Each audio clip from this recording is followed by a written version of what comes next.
पड़ा जाओ। दोस्तों, अपन ने जब पिछली क्लास हुई थी अपनी 2-3 दिन पहले,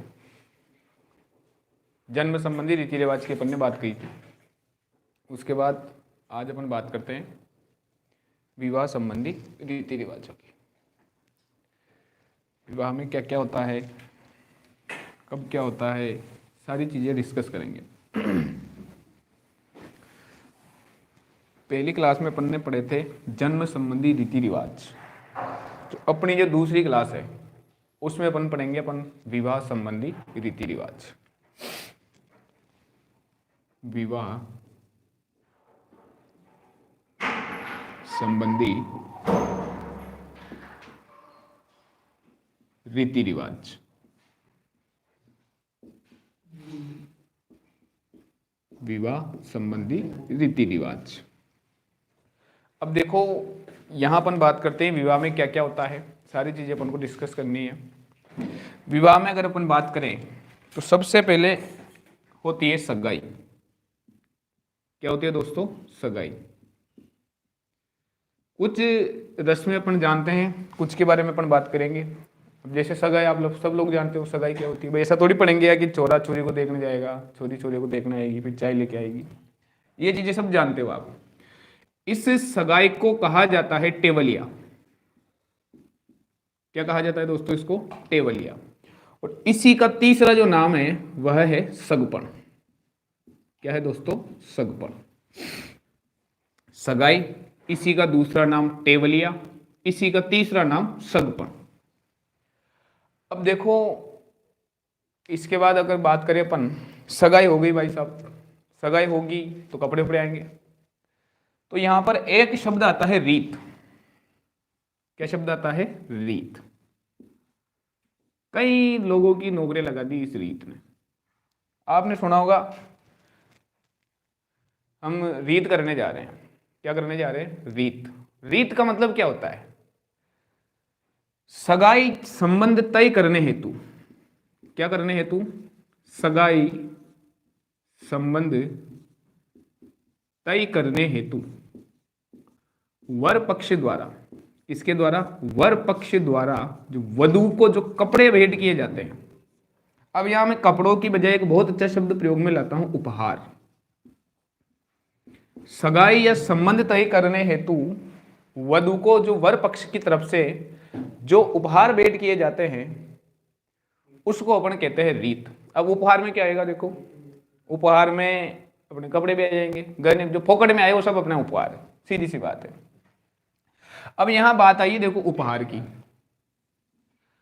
उपहार की बात आई है तो इस उपहार से संबंधित 2-3 और तथ्य है। जैसे एक आता है सिंजारा। क्या है रे गरीबों? सिंजारा। इसी सिंजारा को कहा जाता है चीकणी। क्या कहा जाता है? चीकणी। और इसी को कहा जाता है कोथली। क्या कहा जाता है? कोथली। ये देखो, यहां उपहार की बात आई है इसलिए अपन बात कर रहे हैं। सिंजारा, चीकणी, कोथली। पहला प्रश्न तो ये रहता है कि इनका संबंध कौन से रिवाज से है, तो सीधी सी बात है विवाह संबंधी रिवाज से। आज अब देखो, सिंजारा में होता क्या है? सगाई हो गई भाई साहब। क्या हो गई? सगाई। सगाई होने के बाद वर के उपहार लेकर जा रहे हैं। अरे गरीबों, अपने भी आते हैं कभी कभी। वर के उपहार लेकर जा रहे हैं, वधु के क्या लेकर जा रहे हैं? उपहार। उपहार में क्या याद रखना है? मेन मुख्य चीज उपहार में आती है अपने कपड़े। क्या आते हैं? कपड़े। तो अपन को तो सीधी सी बात है कि जो भी अपने पॉकेट में आ जाए वो सब उपहार है। कोई अगर वाईफाई चला के अपन को डेटा दे रहा है तो वो भी अपने लिए क्या है? उपहार है, जो भी पॉकेट में आए। अब वर को उपहार भेंट किए जा रहे हैं, वधु को भी उपहार भेंट किए जा रहे हैं। वर को कौन दे रहा है? वधु पक्ष वाले। कौन दे रहे हैं वर को? वधु पक्ष वाले। और वधु को कौन दे रहे हैं? वर पक्ष वाले। अब यहां से पूछ लेता है कभी कभी तिथियां। वर को सिंजारा कब भेंट किया जाता है? तो वर को जो सिंजारा भेंट किया जाता है वह भेंट किया जाता है गणेश चतुर्थी पर। कब भेंट किया जाता है गरीबों? गणेश चतुर्थी पर। अब गणेश चतुर्थी कब आती है? गणेश चतुर्थी आती है भाद्रपद शुक्ल चतुर्थी को। कब आती है गणेश चतुर्थी? भाद्रपद शुक्ल चतुर्थी को। चिकनी कोतली में कपड़े, वाह रे देवकरण वाह। इसके बाद जो वधू को, किसको? वधू को जो कपड़े या उपहार भेंट किए जाते हैं, वो कब भेंट किए जाते हैं? वो भेंट करते हैं या तो छोटी तीज पर।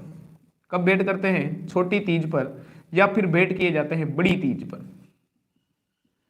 अब यहां या तो त्योहार दे देगा, छोटी तीज या बड़ी तीज, या फिर महीने का नाम दे देगा। छोटी तीज आती है श्रावण माह में। कौन से माह में आती है? श्रावण माह में। और बड़ी तीज आती है भाद्रपद माह में। गांव में आजकल भी प्रचलन है कि श्रावण शीतला आया हमारे, सूर्य और खेव एक दूसरे में, श्रावण शीतला आया हमारे, यानी कि वो सिंजारा है। राजस्थान की कला और संस्कृति में उसको क्या पढ़ेंगे अपन? सिंजारा।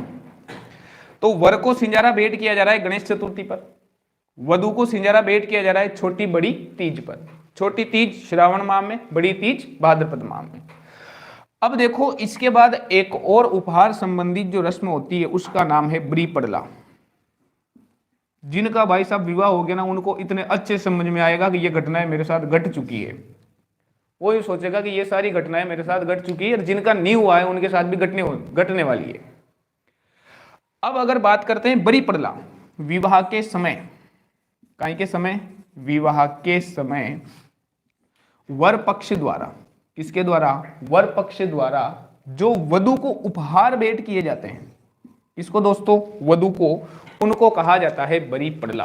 क्या कहा जाता है दोस्तों? बरी पड़ला। याद रखना, तीनों को, तीनों लगाएगा, और सिंजारा अगर लगा सकता है तो बरी पड़ला भी लगाएगा। तो रीत में सगाई संबंध तय करने के लिए जो वधू को, किसको? वधू को जो कपड़े या उपहार भेंट किए जा रहे हैं उनको कह रहे हैं रीत, सिंजारा। सगाई हो गई, उसके बाद वर को भी उपहार आ रहे हैं वधु पक्ष की तरफ से, वधु को भी उपहार आ रहे हैं वर पक्ष की तरफ से, उनको अपन ने क्या कहा? सिंजारा। दूसरा नाम चीकनी, तीसरा नाम कोथली। याद कैसे रखेंगे? सिंजारा में नए कपड़े दे रहे हैं, क्या दे रहे हैं? नए कपड़े। नए कपड़े को रख के देंगे थैली में, अरे काय में रख के देंगे? थैली में। और उस थैली को अपन गांव की भाषा में क्या कहते हैं? कोथली। क्या कहते हैं दोस्तों? कोथली। और कोथली नई दोगे कि पुरानी? नहीं दोगे। कैसी दोगे? नई। और नई कोथली कैसी रहेगी? चीकनी रहेगी। कैसी रहेगी? चीकनी रहेगी। तो ऐसे अपन इनको याद रख सकते हैं। बरी पड़ला, विवाह के दौरान वर पक्ष के लोग वधू के लिए जो उपहार लेकर जाते हैं उनको कहते हैं अपन बरी पड़ला। आशा है ये चारों बातें आपको बहुत अच्छी तरीके से समझ में आ गई होगी। इसके बाद अगला जो आता है, देखो जरूरी नहीं कि यहां पर इनको क्रम से ही लिखें। इसके बाद अगर बात करते हैं, एक होता है इकतई। क्या शब्द है दोस्तों? इकतई। इकतई। इकतई होता क्या है? दर्जी के द्वारा, किसके द्वारा? उसको कहते हैं अपन इकतई। क्या कहते हैं दोस्तों? इकतई। किसके द्वारा? दर्जी के द्वारा। किसके? वर व वधू के कपड़ों की मुहूर्त से क्या ली जा रही है? माप ली जा रही है, उसको क्या कह रहे हैं अपन? इकतई। एक शब्द आता है अपना बिनोटा। क्या शब्द आता है? बिनोटा, या इसी को कहते हैं बिनोटिया। क्या शब्द है? बिनोटा या बिनोटिया। क्या होता है बिनोटा या बिनोटिया? वर व वधू के, वर व वधू के जो जूते होते हैं, क्या होते हैं? जूते, उनको कहा जाता है बिनोटा। क्या कहा जाता है दोस्तों? बिनोटा। और जो जूतियां होती है, क्या होती है? जूतियां होती है, उनको कहा जाता है बिनोटिया। तो बिनोटा या बिनोटिया, ये भी कई बार पूछा जा चुका है एग्जाम में। तो इसमें अगर बात करें तो बिनोटा तो क्या है? जूते, और बिनोटिया क्या है? वर व वधू की जूतियां। इसके बाद अगर बात करते हैं अपन, तो एक शब्द आता है अपने पास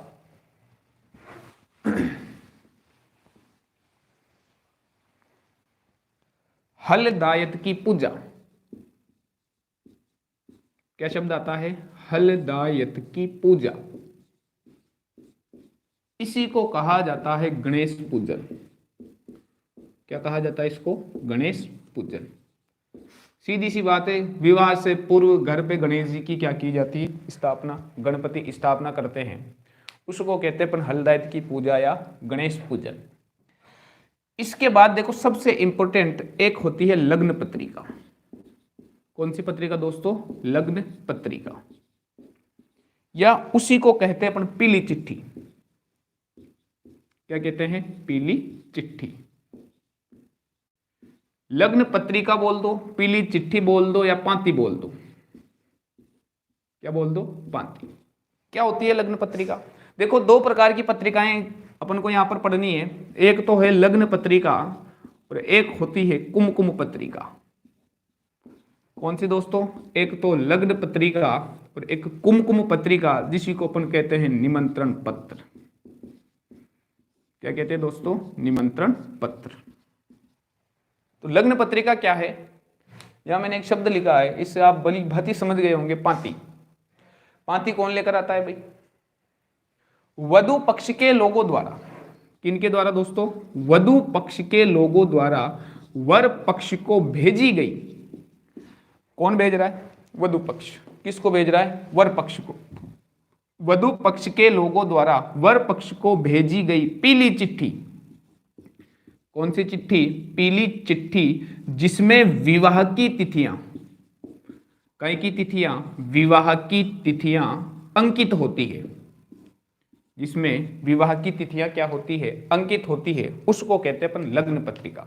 तो कौन भेज रहा है? ये चीज अपने इंपॉर्टेंट होती है यहां पर। कौन भेज रहा है? वधु पक्ष। किसको भेज रहा है? वर पक्ष को। क्यों भेज रहा है? इसमें विवाह की क्या होती है? तिथियां अंकित होती है। कहते ना अपन लगन लेके जा रहे हैं या हम पांति जलवाने जा रहे हैं, तो वो यही चीज होती है। कुमकुम या निमंत्रण पत्रिका क्या होती है? निमंत्रण अपन जानते, प्रतिभोज का कार्ड आता है। यहां से एक बात और याद रखनी है, राजस्थान में, कहां पर भाई? राजस्थान में सर्वप्रथम जो कुमकुम पत्रिका भेंट की जाती है, वह भेंट की जाती है त्रिनेत्र गणेश मंदिर। कहां भेजी जाती है भाई? त्रिनेत्र गणेश मंदिर। तो ये त्रिनेत्र गणेश मंदिर कहां पर है दोस्तों? रणथंभौर।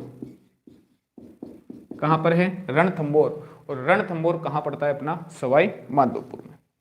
तो सर्वप्रथम राजस्थान में कुमकुम पत्रिका किसको भेजी जा रही है? गणेश जी को। भाई सब काम से पहले अपन गणेश जी को बुलाते हैं। तो राजस्थान में आपसे पूछ ले कि सर्वप्रथम कुमकुम पत्रिका कहां भेजी जाती है, तो कहां भेजी जाती है? त्रिनेत्र गणेश मंदिर, रणथंभौर, जिला कौन सा? सवाई माधोपुर। ये खराब आदमी भाई साहब, इनको नहीं बुलाए तो गड़बड़ कर देते हैं ये। इसके बाद अगर बात करते हैं, एक शब्द आता है भात नूतना। भात नूतना, या इसी को कहते हैं बत्तीसी नूतना। क्या कहते हैं इसको? बत्तीसी नूतना। और एक और शब्द है भात भरना। क्या शब्द है दोस्तों? भात भरना, या इसी को कहते हैं बत्तीसी भरना। क्या है ये? भात नूतना अलग तथ्य है, भात भरना अलग तथ्य है। दोनों क्या है देखना इधर।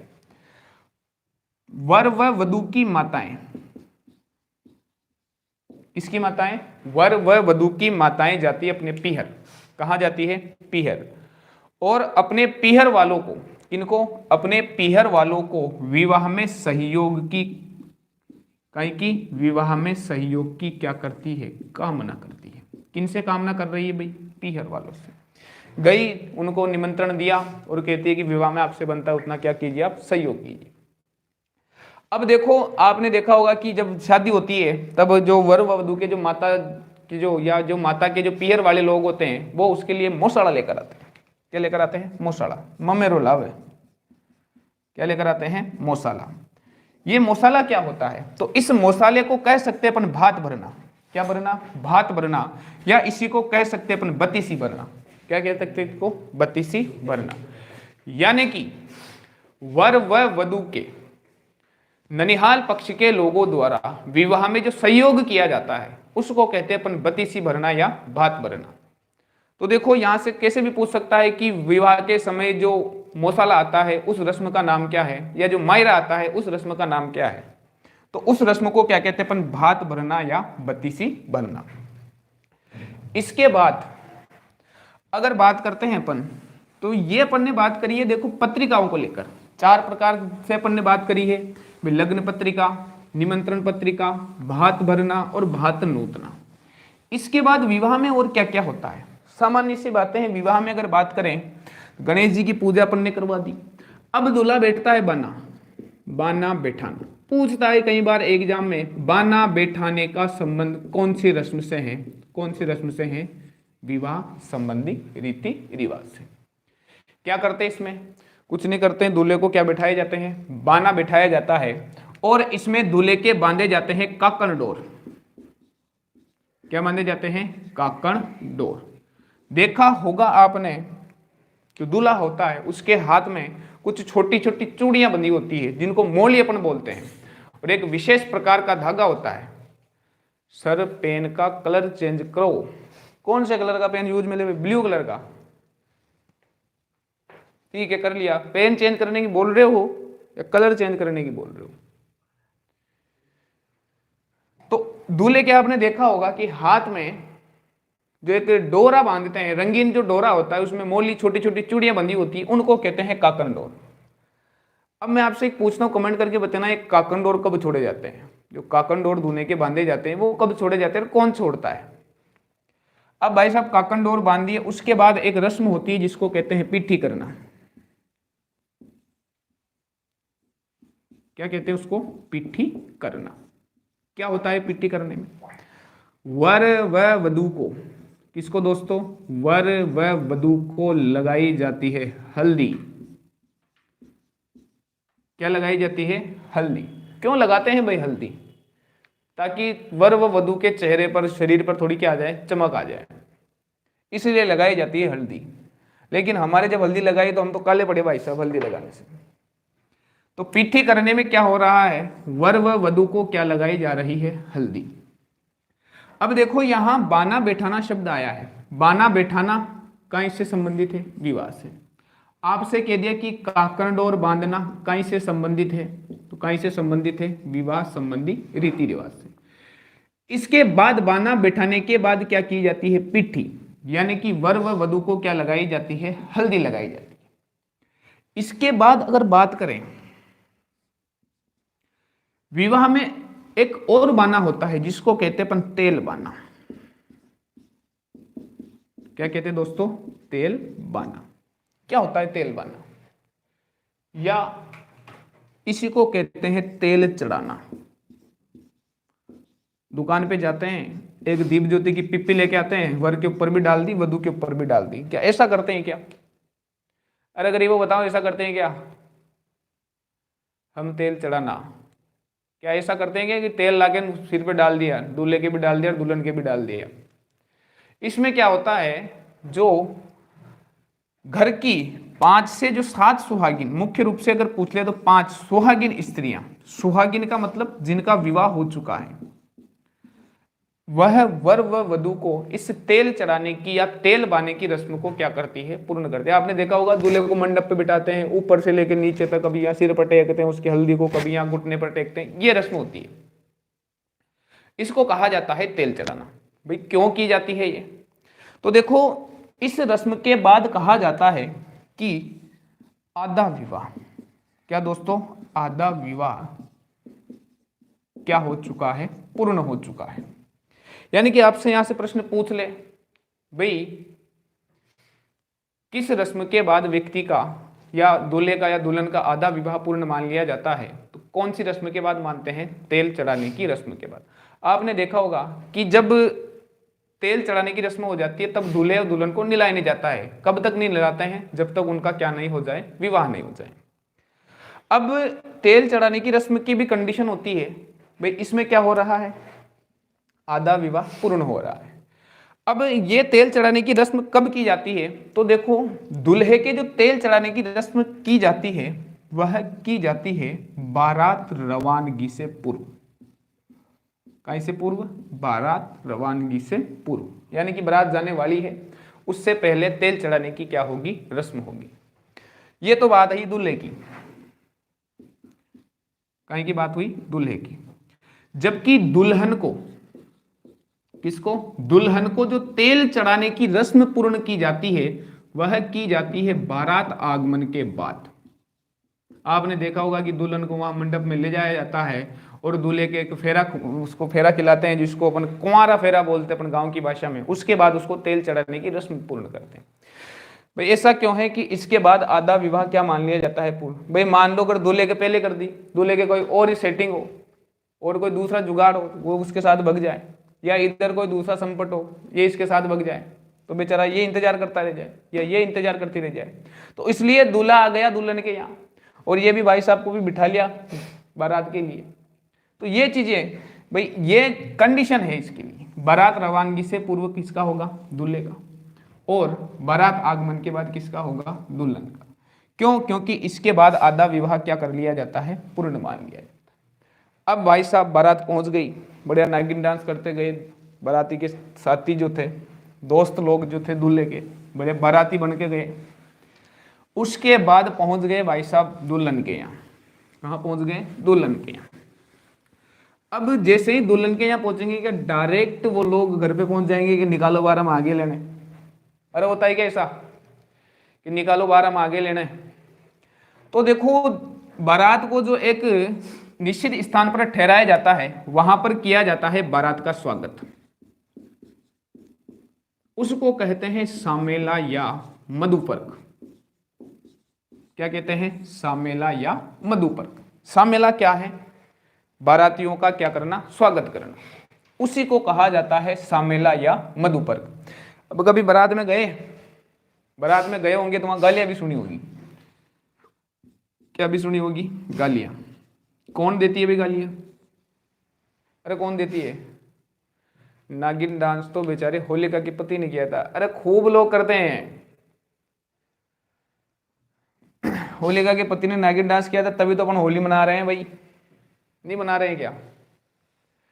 अब देखो, सामेला या मधुपर्क में क्या होता है? गालियां भी मिलती है। एक तो स्वागत हो रहा है, साथ में गालियां भी दे रही है। वहां जो औरतें बैठी रहती है, वो क्या करती है भाई साहब? चुपचाप, देखो औरतों की जबान चलाने की आदत होती है, चुपचाप बैठती नहीं है बेचारे। वो जो वर पक्ष वाले जो लोग आते हैं वहां आकर, उनका तो वधु पक्ष की तो लोग तो उनका स्वागत कर रहे हैं कि आओ बेजिन, हाथ जोड़ रहे हैं, कोई क्या कर रहा है, कोई क्या कर रहा है। ये भाई साहब, इनको चैन नहीं पड़ेगा महिलाओं को। वो चाहे कितने ही गोरे जाए बेचारे, कितने ही बन ठन के जाए, फिर भी कह देती है ये तो काले काले आया, गत को एक नहीं आयो। कह देती है फिर भी महिलाएं, क्या कह देती है? ये तो काले काले आया, गत को एक नहीं आयो। कितने लंबे जाओ, कितने लंबे जाओ, कह देगी ये तो घोटे घोटे आया, गत को एक नहीं आयो। तो ये महिलाएं उस समय जो गाली गीत गाती है, उनको कहते हैं अपन सीठने। क्या कहते हैं? सीठने। देखो, यहां लोकगीत और रीति रिवाज को लेकर एक प्रश्न बहुत अच्छा बन सकता है। क्या बन सकता है कि सीठने गीत, कौन से गीत दोस्तों? सीठने गीत कब गाए जाते हैं? तो कौन सी रस्म के दौरान सीठने गीत गाए जाते हैं? तो कौन सी रस्म के दौरान? सामेला या मधुपर्क। यहां पर सीठने की अगर बात करें तो सीठने एक प्रकार के गाली गीत है, यानी कि गालियां दी जा रही है, बारातियों को मीठी मीठी गालियां दी जा रही है। अब भाई साहब दूल्हे का हो गया स्वागत, वापिस निकलेगी नगासी, वापिस होगा नागिन डांस। नागिन डांस करते करते पहुंच गए भाई साहब, कहाँ पहुंच गए? वधु के यहाँ। कहाँ पहुंच गए? वधु के यहाँ। वधु के यहाँ जाकर कहते कि निकालो बाहर, हम आ गए। तो वधु पक्ष वाले कहते कि थोड़ा शांत रहो। क्या कहते हैं? थोड़ा शांत रहो, रेलिया खा लो। अरे मैं खा के आ गया बार, छिलके खा लो। छिलके क्या है? अरे छिलके क्या होते हैं गरीब? अब देखो, जैसे ही पहुंचे भाई साहब वहां वधु के यहाँ पहुंचे, कहा कि बाहर निकालो। तो वहां कहते हैं कि थोड़ा शांत रहो यार, आपकी पूजा वूजा करनी है। तो एक देखो, एक तो रस्म होती है तोरण मारना। क्या रस्म होती है? तोरण मारना। अब तोरण क्यों मारा जाता है भाई? देखो, तोरण एक राक्षस था। क्या था दोस्तों? राक्षस। अब देखो, तोरण मारने की रस्म क्यों चली आई भाई? देखो, एक बार हुआ क्या, एक गांव था, वहां पर एक इस तोरण राक्षस का इतना आतंक था कि वहां कोई शादी रहती थी। क्या रहती थी? शादी रहती थी। तो ये क्या करता था, इसको पता लग जाता था कि इस गांव में शादी है और बारात आ गई है। क्या गई है? बारात। हाँ, तोरण राक्षस को मारना, बिल्कुल। बारात आ गई, तो ये क्या करता था, जैसे ही इसको पता लगता कि दूल्हा पहुंचने वाला है दुल्हन के यहाँ, तो ये क्या करता था, कौवा नहीं बनता रे गरीब, तोता बनता। ये क्या करता था, राक्षस तोरण तोते का रूप धारण करके कहीं का रूप धारण करके, तोते का रूप धारण करके दुल्हन के द्वार पर बैठ जाता था। और जैसे ही दूल्हा आया, अब राक्षस मायावी होते थे भाई साहब, अपना मनचाहा रूप धारण कर लेते थे। जैसे ही दूल्हा आया, दूल्हे के शरीर के अंदर गया, दुल्हन के साथ फेरे लिए, दुल्हन को लेकर रप्पू चक्कर हो जाता था। अब होता क्या है, एक राक्षस का, अब इस राक्षस के मारे परेशान भाई साहब, एक राजकुमार का विवाह होता है। इसका विवाह होता है राजकुमार का। अब उस राजकुमार को पता था कि यार इस गांव में घटना घटती है कि कोई आता है और दुल्हन को लेकर रप्पू चक्कर हो जाता है, रप्पू चक्कर में भाग जाता था उस दुल्हन को लेके। अब देखो, राजकुमार ने ध्यान रखा कि ये यहाँ बैठता है, कभी गया होगा किसी की बारात में तो देखा होगा इसने। अब देखो, ये देखता है कि जैसे ही ये दुल्हन के द्वार पर पहुंचा तो वहां पर एक तोता बैठा हुआ था। क्या बैठा हुआ था? तोता। तो ये क्या करता है, अपनी फटाक से तलवार निकालता है। क्या निकालता है?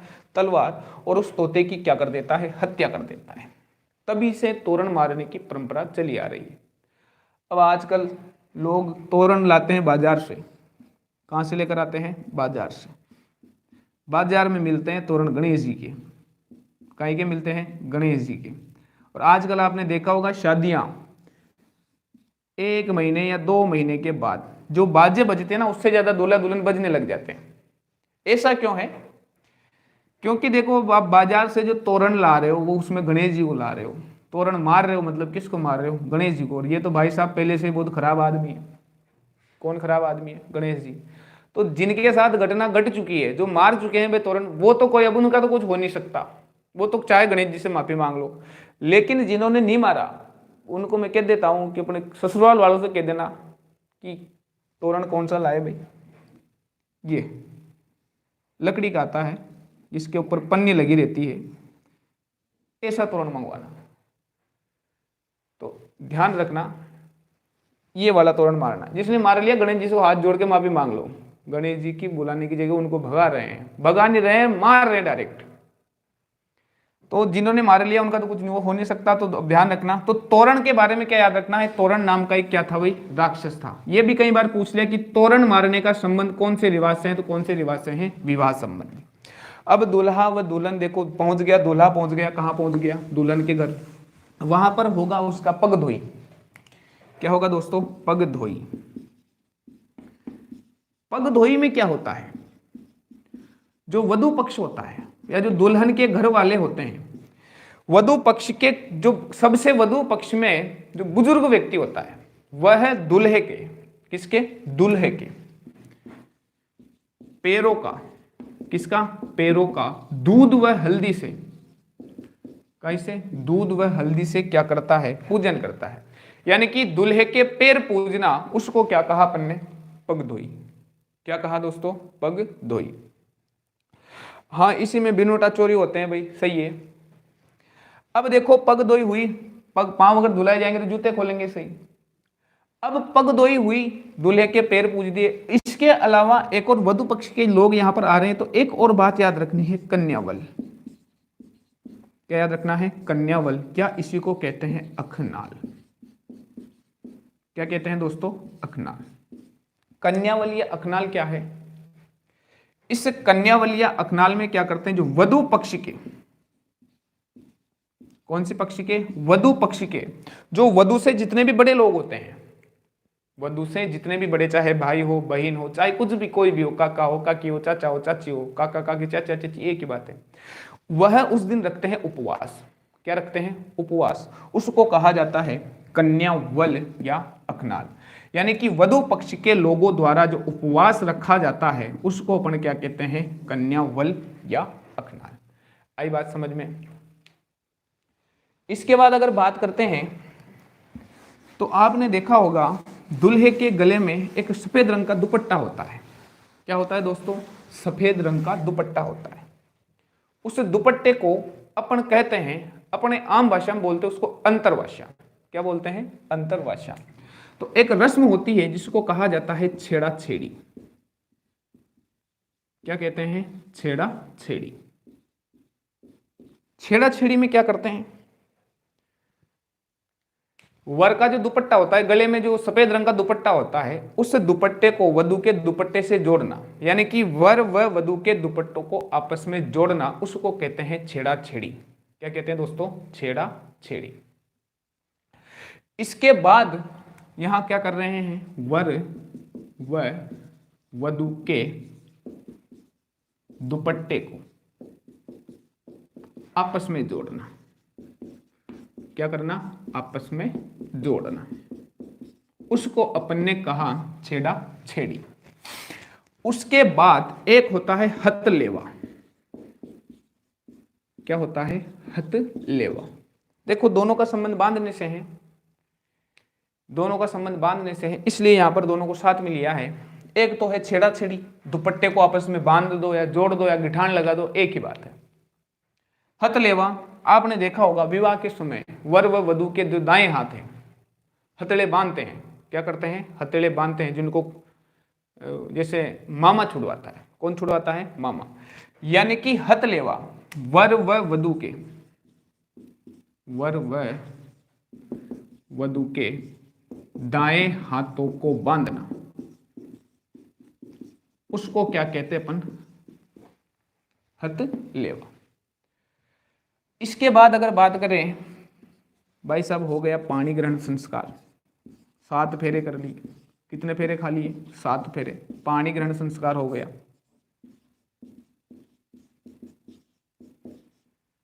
हो गया पाणी ग्रहण संस्कार, 7 फेरे खा लिए। चाहे पंडित उल्टे खिलाओ या सीधे खिलाओ, 7 फेरे खा लिए। इसके बाद कुछ और जो है बात, जैसे एक होता है अपने ग्रामीण परिवेश में रोडी पूजन। क्या होता है दोस्तों, रोडी पूजन, या इसी को कहा जाता है थवड़ी। रोडी पूजन या थवड़ी पूजन क्यों करते हैं, देखो सिंचावन विचावन सब होती है, सिंचावन भी होती है, छोटी छोटी बातें। यहाँ देखो अपने राजस्थान में अलग अलग जगह पर अलग अलग रिवाज है। जैसे अपन अपने इधर बात करें झालावाड़ जिले की, तो यहाँ पर आपने देखा होगा कि जो वर व वधू के जो माता होते हैं, वह अपने जो वधू के जो माता पिता होते हैं, वह अपने जो विवाह होता है पाणी ग्रहण संस्कार, वो वहाँ मौजूद नहीं रहते, यानी कि वो फेरे नहीं देखते हैं।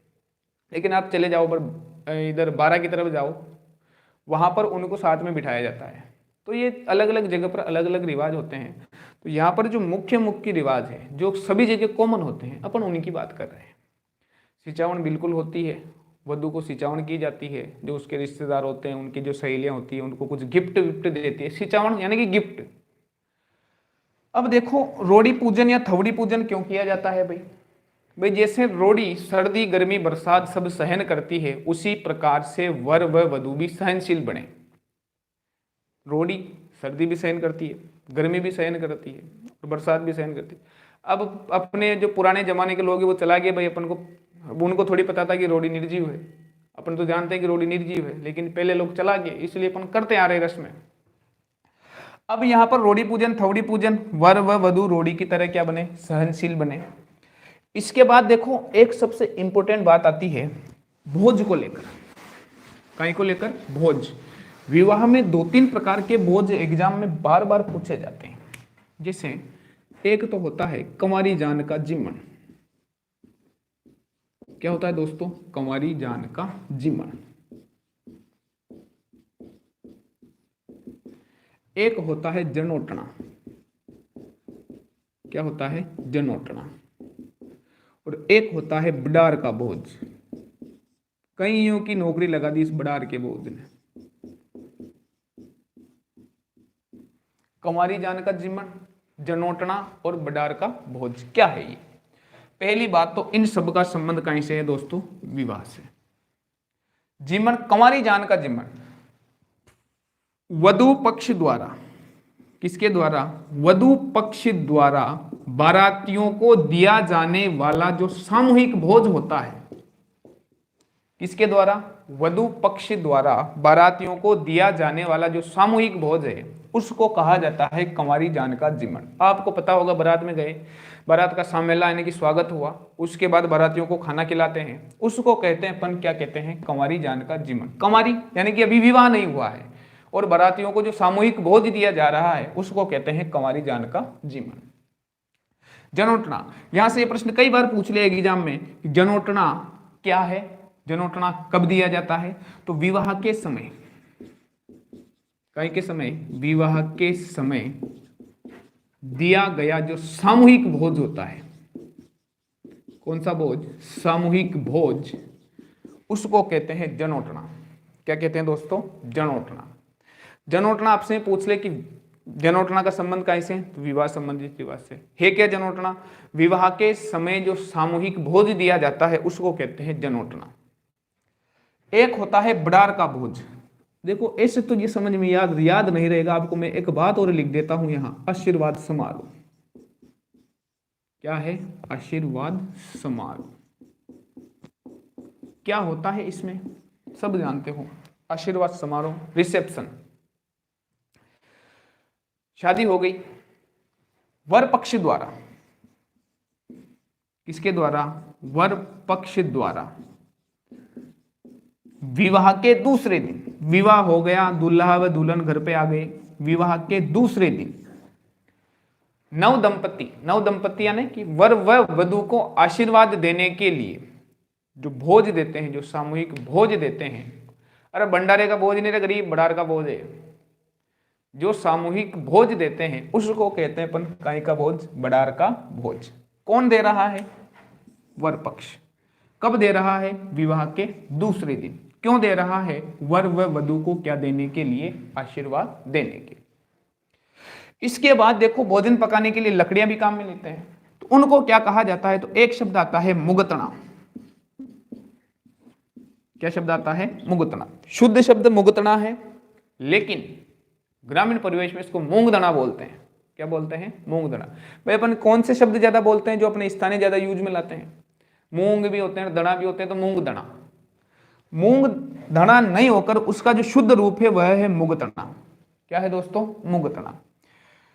विवाह के समय ईंधन के रूप में जो लकड़ियां काम में ली जाती है, क्या काम में लाई जाती है? लकड़ियां, उनको कहते हैं मुगतना।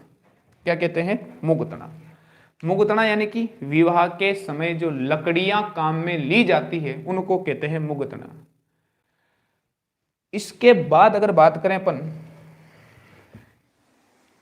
अब देखो आपने देखा ही होगा, सबने, सबके घर में लगभग सबने एक एक विवाह तो देख ही रखा होगा। दूल्हा व दुल्हन विवाह के बाद घर पर आते हैं। कहां पर आते हैं? घर पर। तो वह वर व वधू घर पर विवाह के बाद वर के घर पर एक खेल खेलते हैं, जुआ छुई। क्या नाम है उस खेल का? जुआ छुई। इसमें क्या होता है दोस्तों? हल्दी ली जाती है, एक पात्र लिया जाता है, पानी डाल देते हैं, दूध डाल देते हैं, उसमें क्या करते हैं? सिक्के विक्के डालते हैं, कुछ सुपारी उपारी डाल के उनको छोड़ दिया जाता है। वर वधू दोनों ढूंढते हैं, 2-3 बार ये क्रिया होती है, उसमें हार जीत होती है। हाँ, भोजन पकाने के लिए लकड़ियां जो विनायक स्थापना के पश्चात लाई जाती है। बिल्कुल भाई साहब। अब देखो जुआ छुई में क्या है? विवाह के बाद वर व वधू के द्वारा, किसके द्वारा? वर व वधू के द्वारा वर के यहां पर खेला गया एक खेल, यानी कि यह एक प्रकार का खेल है जो कब खेला जाता है? विवाह के दूसरे दिन। और कहां पर खेला जाता है? वर। कहां खेला जाता है? वर के यहां। खेलता कौन है? वर और वधू। क्या होता है इसमें? एक तो काकंड और जितने भी धागे बांधे जाते हैं, वर व वधू को जितने भी धागे बांधे जाते हैं वो यहां पर छोड़े जाते हैं। एक एक हाथ से छोड़ते हैं, लेकिन वर एक हाथ से छोड़ता है, लेकिन वधू को दोनों हाथ के उपयोग की इजाजत होती है। याद रखना, अपने साथ हमेशा अत्याचार होता आ रहा है। अब जुआ छुई, वर व वधू के द्वारा विवाह के दूसरे दिन वर के यहां एक खेला गया खेल, उसको अपन कहते हैं जुआ छुई। अब देखो एक होता है मुकलावा। क्या होता है? मुकलावा, या इसी को कहते हैं गोणा। क्या कहते हैं? गोणा। और एक होता है आना। तीनों एक ही नाम है। क्या होता है इसमें? अब देखो इसमें होता क्या है? पहले क्या होता था? नाबालिग का विवाह होता था, व्यक्ति नाबालिग रहता था, उसका विवाह हो जाता था, यानी कि अवयस्क का विवाह हो गया। बालक भी वयस्क नहीं है, बालिका भी वयस्क नहीं है, घर की जिम्मेदारी दोनों ने निभा सकते हैं। लेकिन पहले क्या होता था? लोग बहुत छोटी उम्र में शादी कर देते। तेजा जी 9 महीने के थे, पेमल जब 6 महीने की थी तब विवाह हो गया था उनका। देख लो अपन कितने पीछे उनसे। अब नाबालिग का विवाह हो गया या अवयस्क का विवाह हो जाता है, तो अवयस्क के वयस्क होने पर,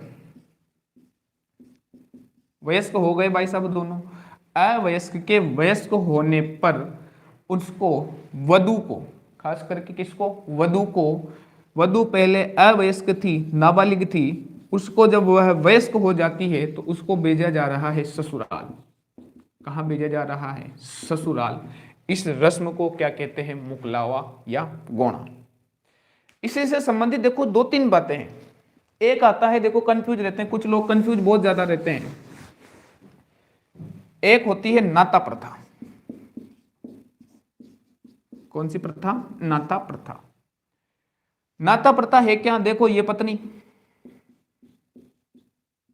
ये पति, इधर भी पति, ये एक नंबर, ये दो नंबर, पति पत्नी पति। कुछ वस्त्र व नगद देते हैं, काय में देते हैं भाई, पति पत्नी पति। इस नाता प्रथा में क्या होता है, इस नाता प्रथा में होता क्या है, विवाहित स्त्री अपने पूर्व पति को छोड़कर, किसको छोड़कर, पूर्व पति को छोड़कर दूसरे व्यक्ति के साथ रहने लग जाती है। यानी कि एक नंबर को छोड़कर किसके साथ रहने लग जाती है, दो नंबर के साथ रहने लग जाती है। इस प्रथा को कहा जाता है नाता प्रथा। कौन सी प्रथा, नाता प्रथा।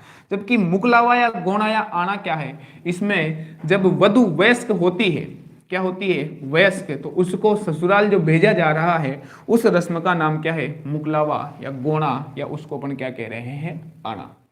तो इसमें देखो ये अपन ने लिखे हैं, क्या लिखे हैं, विवाह संबंधी रीति रिवाज, इनकी अपन ने आज बात की है। नेक्स्ट अपनी जो क्लास रहेगी वह रहेगी अपने मृत्यु या शोक संबंधी रीति रिवाजों की। पहली क्लास में अपन ने पढ़ा था जन्म संबंधी रीति रिवाज, क्या पढ़े थे, जन्म संबंधी। दूसरी अपनी क्लास हुई, इसमें पढ़े अपन ने विवाह संबंधी। इनमें जो इंपॉर्टेंट है वो मैं आपको बता देता हूं, इंपॉर्टेंट क्या क्या है इसमें, जो बारी बारी से एग्जाम में पूछे जाते हैं। देखो इसमें इंपॉर्टेंट है, एक तो रीत, क्या है दोस्तों, रीत। एक इंपॉर्टेंट है इसमें बरी पड़ला, क्या है दोस्तों, बरी पड़ला। एक इंपॉर्टेंट है इसमें मुकलावा, क्या है दोस्तों, मुकलावा। इसके बाद इसमें इंपॉर्टेंट है जनोटना, क्या है दोस्तों, जनोटना। इसमें एक इंपॉर्टेंट है बडार का बोझ, कहीं का बोझ, बडार का बोझ। इसके बाद अगर बात करें, इसमें इंपॉर्टेंट है बिनोटा, इसमें इंपॉर्टेंट है अपने लग्न पत्रिका। कौन सी पत्रिका दोस्तों, लग्न पत्रिका। इसमें इंपॉर्टेंट है अपने मुगतना, क्या है दोस्तों, मुगतना। ये चीजें विवाह संबंधी रीति रिवाज में अपन को याद होना चाहिए। ये सारी की सारी चीजें अपने इंपॉर्टेंट है। एक रस्म और बता देता हूं मैं, वो एक प्रकार की रिवाज ही है जो विवाह संबंधित है, जिसको कहते हैं रियाण। क्या कहते हैं दोस्तों, रियाण। रियाण क्या है, मारवाड़ में, कहां पर, मारवाड़ में विवाह के दूसरे दिन जो मेहमान होते हैं उनकी अफीमों से मनुहार की जाती है। अफीम होते हैं ना, अफीम, आपू आपू, अफीम से जो मनुहार की जाती है उसको कहते हैं रियाण। कहां पर प्रचलन है, मारवाड़ में। कहां पर प्रचलन है, मारवाड़ दे दे या क्या दे दे, पश्चिमी राजस्थान। मारवाड़ या पश्चिमी राजस्थान में, खास करके राजपूतों में, किनमें दोस्तों, राजपूतों में जो मेहमान होते हैं उनकी अफीम के द्वारा, कहीं के द्वारा, अफीम के द्वारा जो मनुहार की जाती है उसको अपन कहते हैं रियाण। क्या कहते हैं, रियाण। तो ये थे दोस्तों अपने विवाह संबंधी रीति रिवाज जो बोर्ड पर लिखे हुए हैं। ये सारे के सारे इंपॉर्टेंट है। इन रिवाजों ने कई लोगों की नौकरियां लगा दी। वीडियो को ज़्यादा से ज़्यादा शेयर कीजिए, लाइक कीजिए, चैनल को सब्सक्राइब कीजिए। कल फिर मिलते हैं, धन्यवाद।